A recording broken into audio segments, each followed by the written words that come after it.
ভাগ্যের কি নির্মম পরিহাস।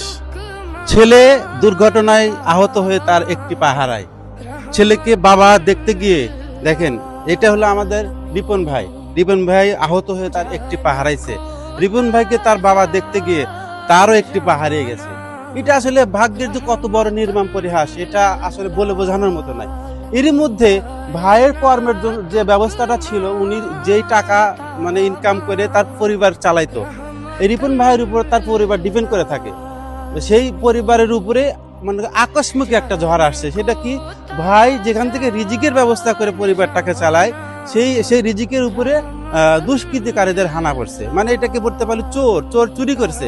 তার বাড়িতে যে ওনার একটা বিকাশ পয়েন্ট ছিল, ওনার বিকাশ পয়েন্ট থেকে উনি বিকাশ নগদ এজেন্টের মাধ্যমে টাকা উপার্জন করে কিন্তু ওনার পরিবারটাকে চালায়।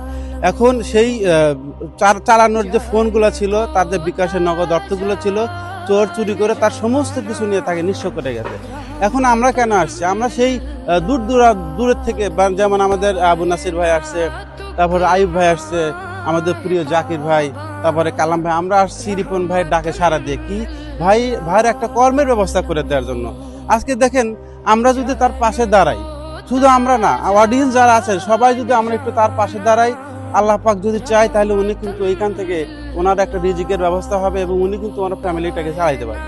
তো আমি আসলে ভিডিওটা লং করবো না, আমার মেসেজ শুধু এতটুকাই, আপনারা অবশ্যই রিপন ভাইয়ের পাশে দাঁড়াবেন, যে যেখান থেকে যতটুকু সম্ভব হয়। বিশেষ করে প্রবাসী ভাইরা, আপনারা কিন্তু অবশ্যই আমাদের সহযোগিতা করবেন, যাতে করে আপনাদের সার্বিক সহযোগিতায় আমরা রিপন ভাইকে আবারও তার অবস্থানে ফিরিয়ে দিতে পারি।